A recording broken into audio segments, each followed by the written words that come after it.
قرآن حکیم نے بھی سورہ آل عمران کے آخری رکوع میں ذکر کو سب سے پہلے اور سب سے اہم عامل کی حیثیت سے شمار کیا ہے۔ چنانچہ اس کی پہلی آیت جو ہے سورہ آل عمران کے آخری رکوع کی، اس میں تو وہی مضمون جو میں بیان کر چکا وہ آیا ہے، ان فی خلق السماوات والارض واختلاف اللیل والنہار لآیات لأولی الالباب، یقیناً آسمان اور زمین کی تخلیق میں اور دن اور رات کے الٹ پھیر میں نشانیاں ہیں ہوش مندوں کے لیے۔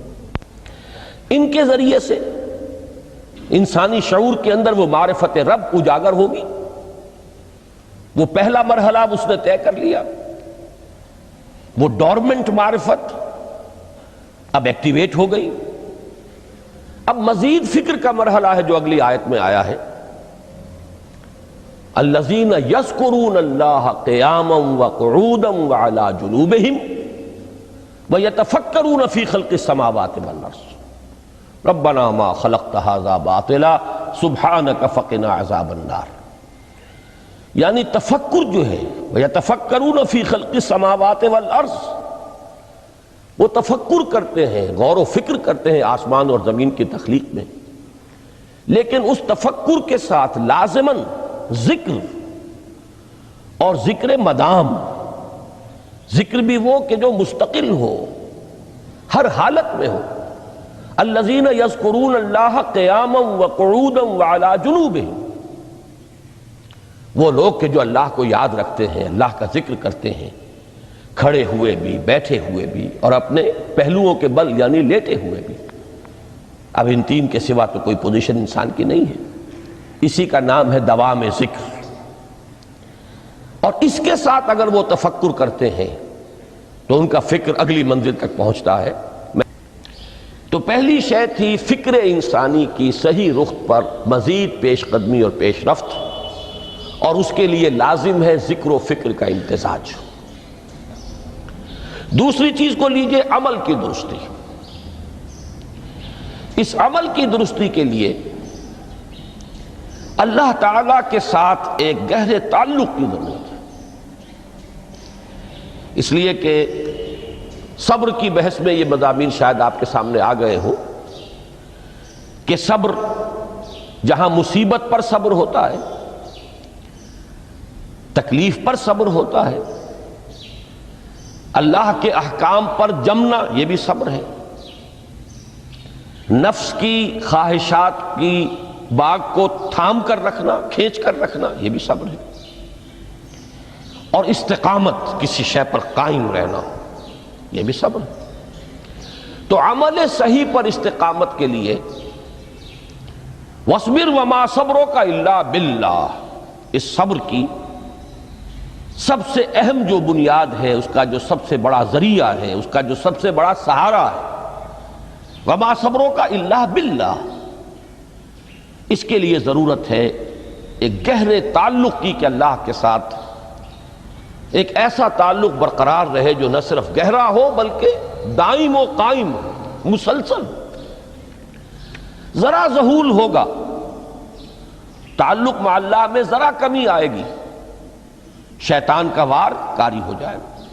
اسی کو حضور نے حدیث میں یوں تعبیر کیا ہے تمثیلاً کہ جو دل اللہ کی یاد سے غافل ہے،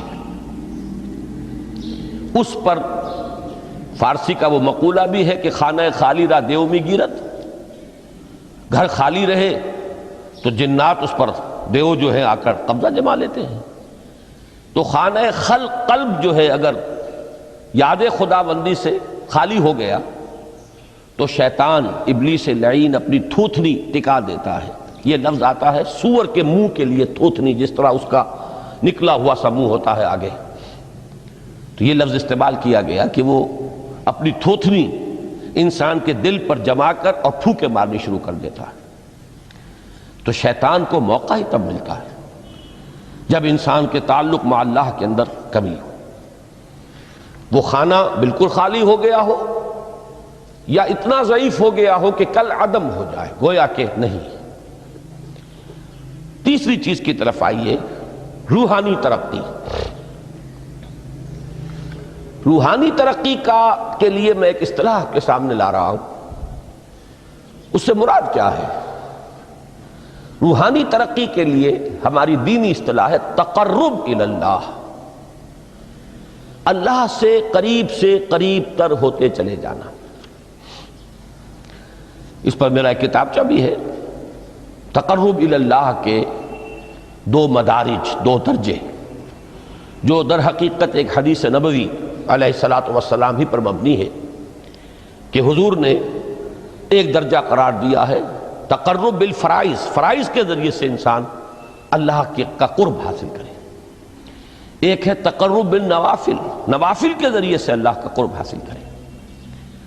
ان میں کیا نسبت و تناسب ہے، اہمیت کے اعتبار سے کون بڑھ کر ہے، بلندی کے اعتبار سے کون بڑھ کر ہے، یہ تمام مسائل میں نے اپنی اس تقریر میں بیان کیے تھے جو اس کتابچے میں شائع ہوئی ہے۔ اس وقت میں اس کی تفصیل میں نہیں جا رہا، صرف یہ تذکرہ اس لیے کر رہا ہوں کہ جن کو بھی خواہش ہو جائے وہ اس کا مطالعہ کرے۔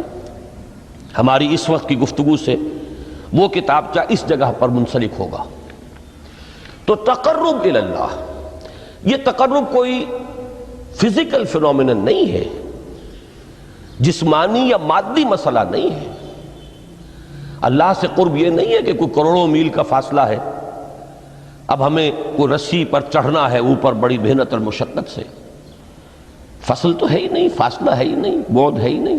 نحن اقرب الیہ من حبل الورید، ہم تو انسان سے اس کی شہرگ سے بھی زیادہ قریب ہیں۔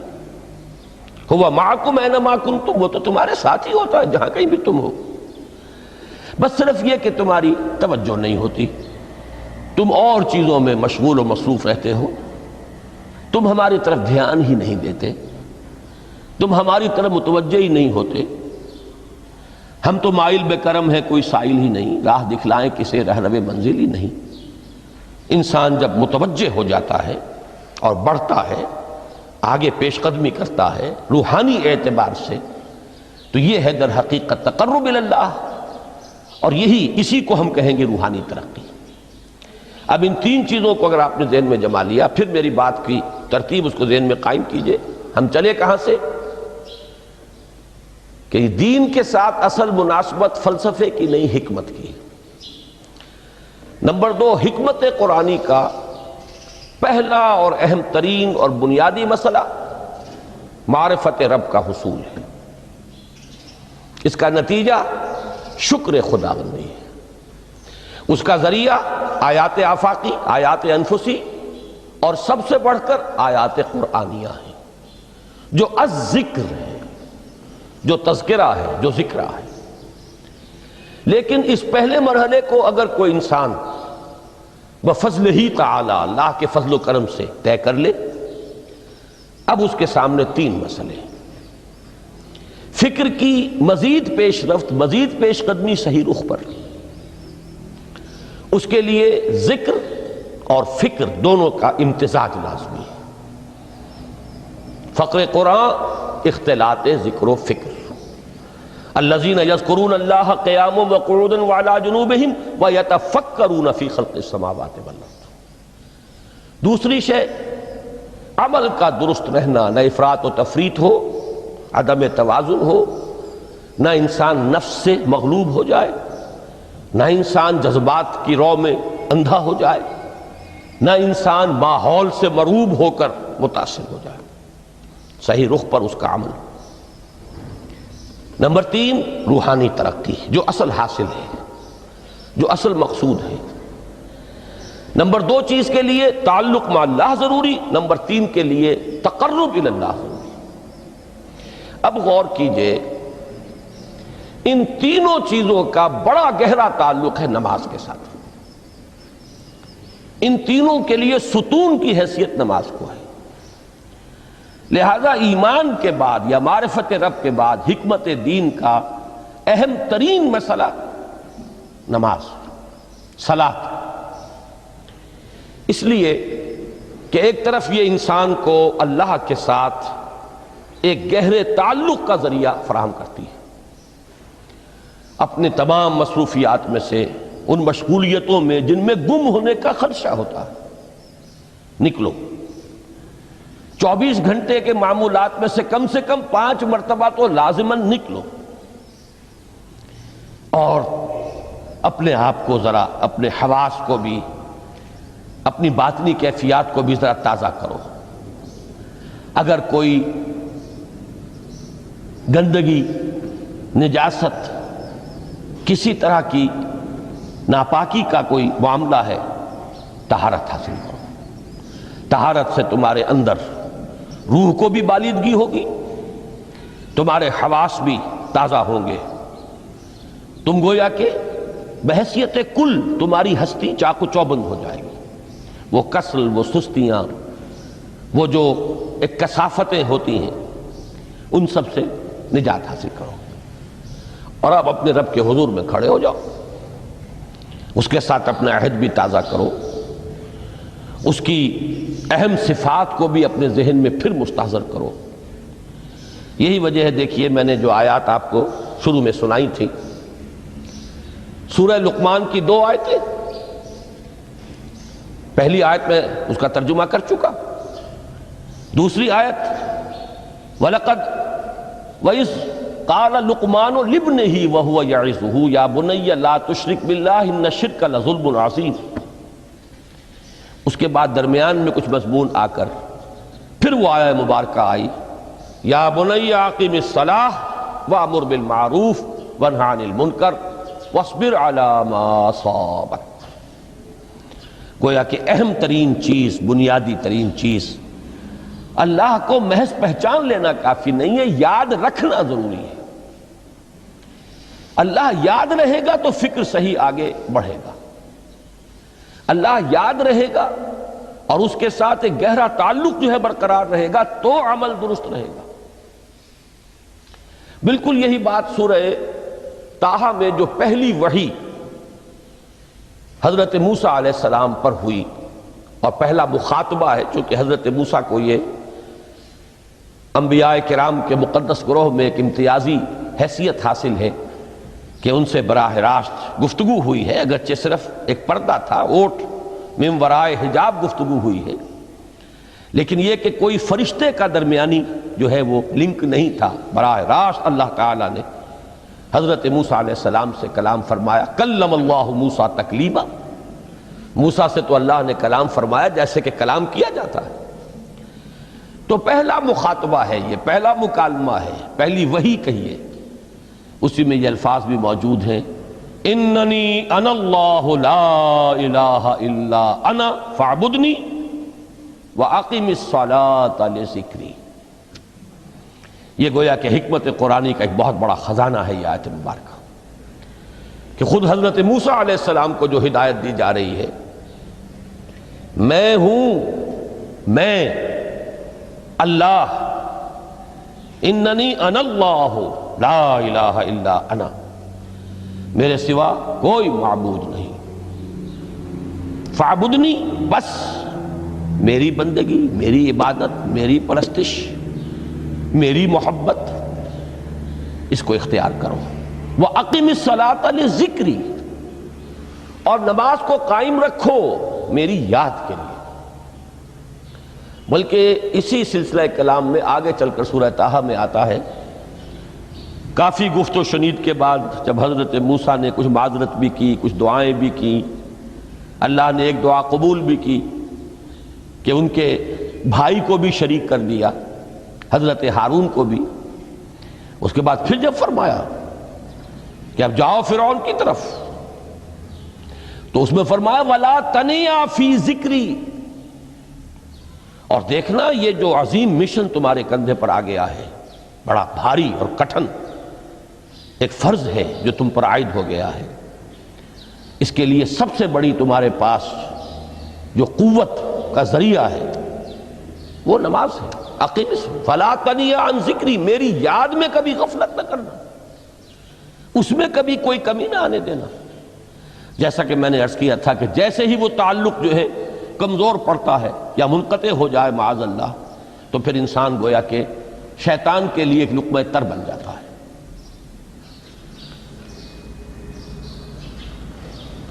اب آپ غور کیجئے، تیسری شے تقرب الی اللہ، اس کے حوالے سے بھی جو فرائض اور نوافل کی بات ہے اس کو اس وقت ذہن سے نکال کر یہ سمجھیے کہ اس میں نماز کا کیا مقام ہے، اس لیے کہ نماز فرض بھی ہے، نماز نفل بھی ہے، وہ تو ان دونوں میں شریک ہو جائے گی۔ اب اس کو لفظ صلاۃ کے حوالے سے آپ ان دونوں چیزوں کو سمجھیے۔ صاد لام واو یا یہ چونکہ حروف علت ایک دوسرے سے بدلتے رہتے ہیں، یہ جو مادہ ہے اس کی جو خالص لغوی اصل ہے، جو خالص عربی زبان میں اس کا بنیادی مفہوم ہے، وہ آگ جلانا یا آگ تاپنا یا آگ سینکنا، حرارت حاصل کرنا۔ لہذا بار بار آتا ہے جہنم کے ذکر میں، اسلوہا، اب جلو اس میں، تاپو اس کو، یہ سینکے گی تمہیں۔ بلکہ تفتلون کا لفظ آیا ہے حضرت موسیٰ کے کلام میں، جب وہ گئے تھے کوہ طور پر، جب پہنچ گئے تو تھے آگ تک کی تلاش میں، لعلکم تفتلون، تو اپنے اہل خانہ سے یہی کہا تھا کہ مجھے کہیں وہ روشنی نظر آ رہی ہے، غالباً کوئی وہاں سے آگ مل سکے گی، ورنہ یہ کہ کوئی رہنمائی کو رستہ مجھے مل سکے گا، میں وہ آگ لے آؤں گا، کوئی چنگاری وہاں سے لے آؤں، لعلکم تفتلون، تاکہ تم، اب یہ اصطلاح در حقیقت باب افتعال ہے، اور یہ تے یہاں پر توئے کی شکل اختیار کر گئی، تا نے توبن کی صورت اختیار کی صاد کی وجہ سے۔ بہرحال اس کا سب سے بنیادی مفہوم جو ہے وہ ہے تاپنا، سکائی حاصل کرنا، حرارت۔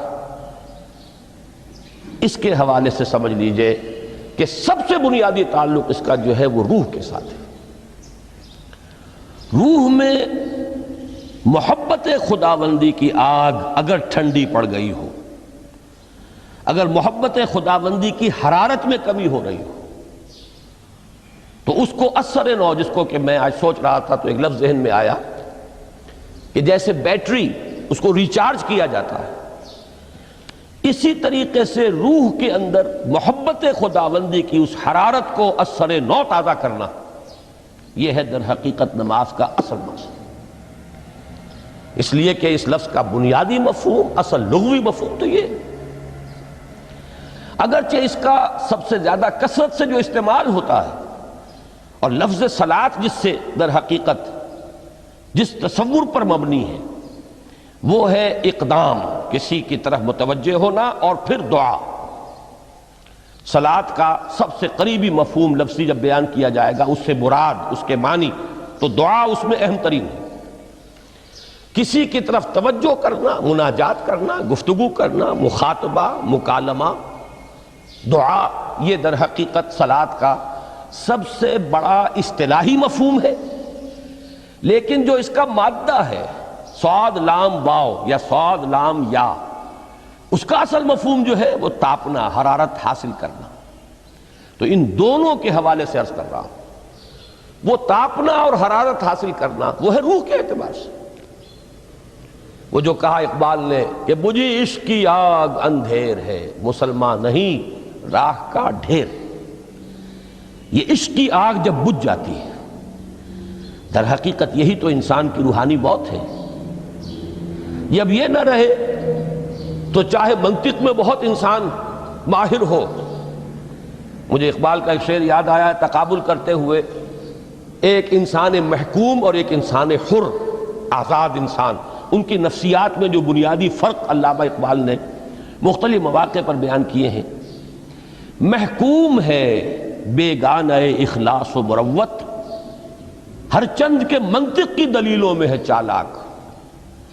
تو منطق کی دلیلوں میں انسان چالاک ہو جائے اور وہ لغت ہائے حجازی کا وہ ایک خزانہ بن جائے، اسے تمام الفاظ کے معنی یاد ہو، وہ بڑے مسائل فقہ کے اسے ازبر ہو، جزیات، بے انتہا جزیات جو ہیں وہ مستحضر ہو، فلسفے کے بڑے بڑے مسئلے اس نے حل کر لیے ہوں، لیکن اگر روح میں وہ اللہ کی محبت کی آگ نہیں ہے، وہ تپش نہیں، بجھی عشق کی آگ اندھیر ہے، مسلمان نہیں راہ کا ڈھیر۔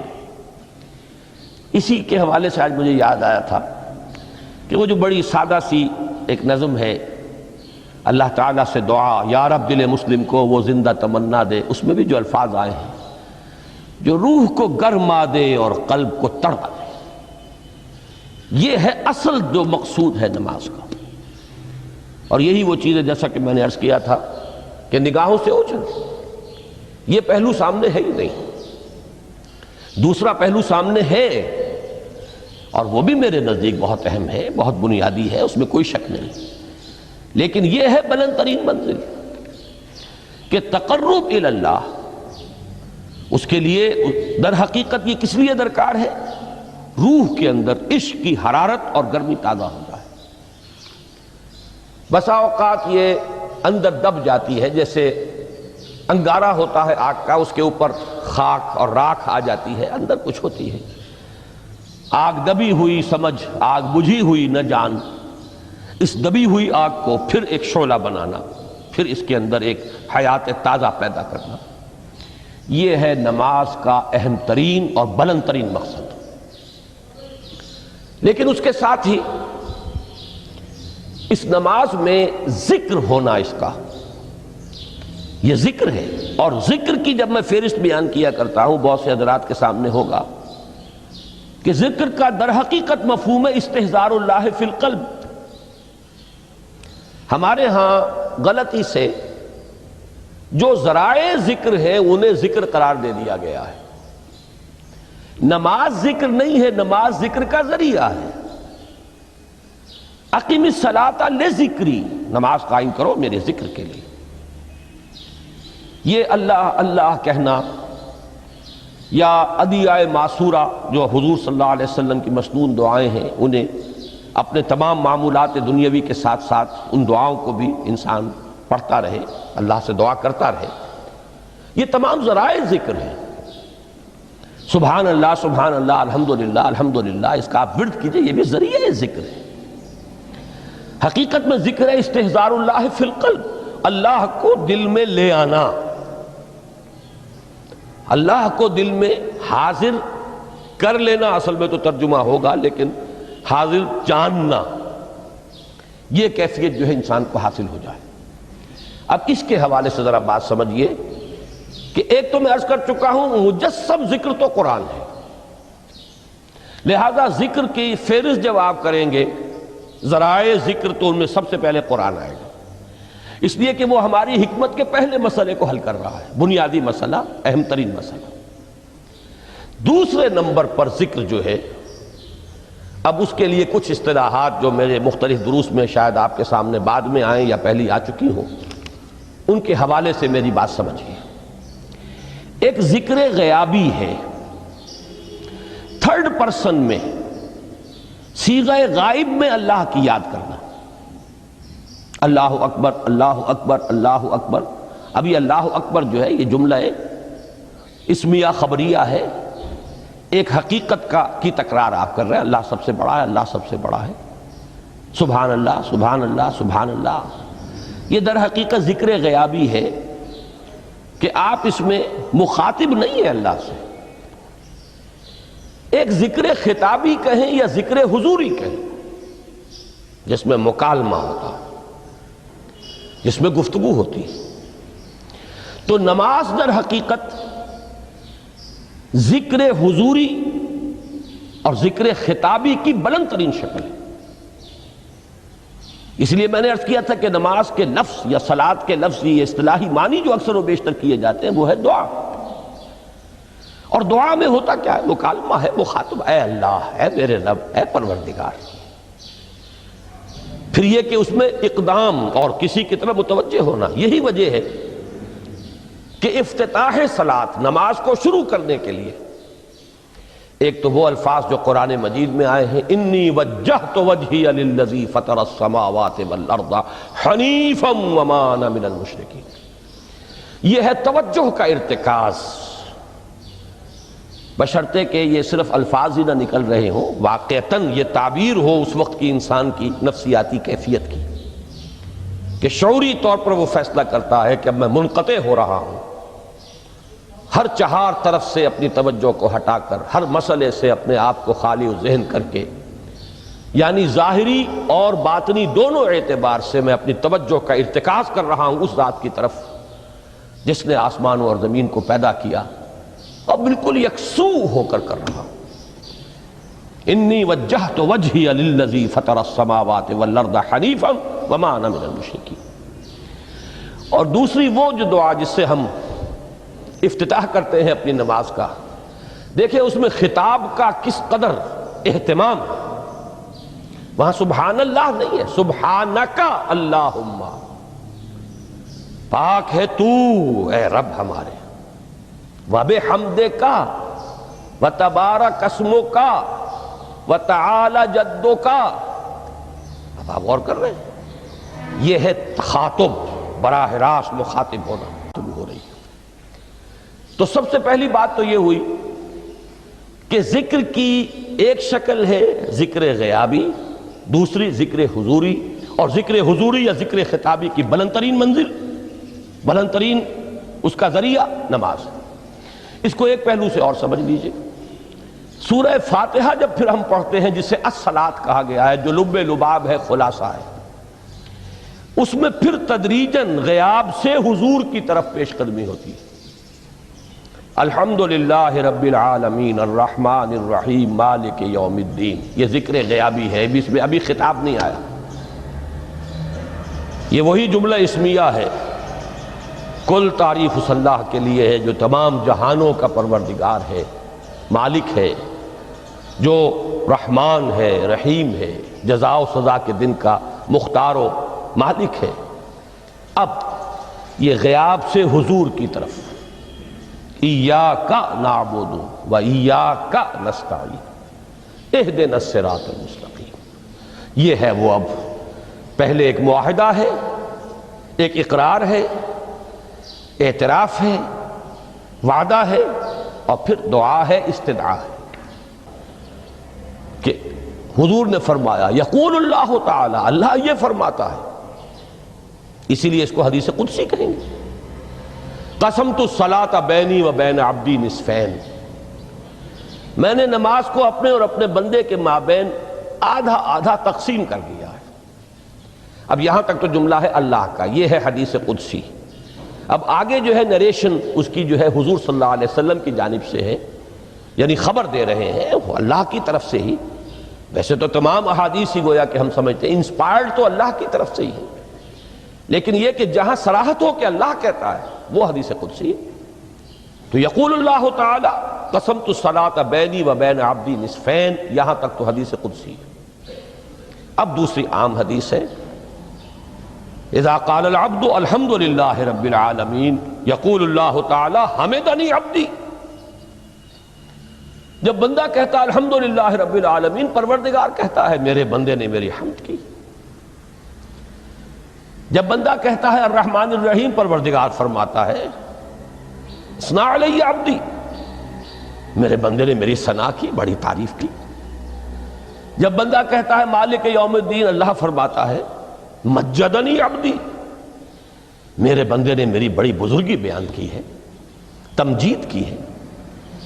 پھر جب بندہ کہتا ہے ایاک نعبد و ایاک نستعین، اللہ فرماتا ہے ھذا ما بینی و بین عبدی ولعبدی ما سأل، یہ ہے میرے اور میرے بندے کے درمیان۔ یہ تو معاہدہ ہے نا، معاہدے میں تو دو فریق جکڑے جاتے ہیں، بند جاتے ہیں، یہ میرے اور میرے بندے کے درمیان ہے، اور میرے بندے نے جو طلب کیا میں نے دیا، اس لیے کہ اس میں طلب بھی تو ہے، ایاک نستعین، تیری مدد چاہتے ہیں، یہ طلب ہے، اسی کی شرح ہے جو اب آخری 3 آیتیں ہیں۔ پروردگار ہم تیری مدد چاہتے ہیں، پروردگار ہم تیری ہی بندگی کرتے ہیں اور کریں گے، اور تیری ہی مدد چاہتے ہیں، چاہیں گے۔ اگر حال میں اس کا ترجمہ کریں گے زمانہ حال کے اعتبار سے، اس لیے کہ فعل مضارع میں تو دونوں موجود ہیں، شامل ہیں، تو یہ ایک اعتراف ہے، اظہار حال ہے۔ اللہ کرے کہ وہ واقعتاً صحیح اظہار حال ہو، ہم واقعی اللہ کی بندگی کرتے ہوئے یہ کہیں کہ ایاک نعبد، ورنہ اگر ہماری اصل صورتحال سے وہ مطابقت نہ رکھتا ہو تو پھر تو ایک طرح کا جھوٹ ہو جائے گا، غلط بیانی ہو جائے گی۔ ایاک نعبد، تیری ہی بندگی کرتے ہیں، اور مستقبل میں کیجئے، کریں گے، یہ ہے عہد، تیری ہی مدد چاہتے ہیں، تجھی سے مدد طلب کرتے ہیں، تجھی سے مدد چاہتے رہیں گے۔ اس کے لیے فرمایا وَلِعَبْدِي مَا سَأَلَ، اور پھر اس کے بعد وہ استدعا ہے اهدنا الصراط المستقیم صراط الذین انعمت علیہم غیر المغضوب علیہم ولا الضالین۔ اس حدیث میں اس کو ایک ہی جملے کو لیا گیا ہے، ایک ہی جملے کی حیثیت سے۔ جب بندہ یہ کہتا ہے تو اللہ فرماتا ہے ھذا لعبدی ولعبدی ما سأل، یہ خالص میرے بندے کے لیے ہے، اس بندے نے ایک درخواست پیش کی ہے اور میں نے گرانٹ کی، وہ اپلیکیشن، وہ ریکویسٹ گرانٹڈ ہم نے دے دی، ولعبدی ما سأل۔ یہ ہے اس کی تاثیر کا عالم، بشرطے کے معاملہ وہ شعور کے ساتھ، بشرطے کے مطابقت ہو ظاہر اور باطن کی، بشرطے کے مطابقت ہو قول اور فعل کی، تو اس کا اتنا اونچا مقام ہے کہ ایک ایک جملہ ادھر ادا ہوا، ادھر اللہ کی طرف سے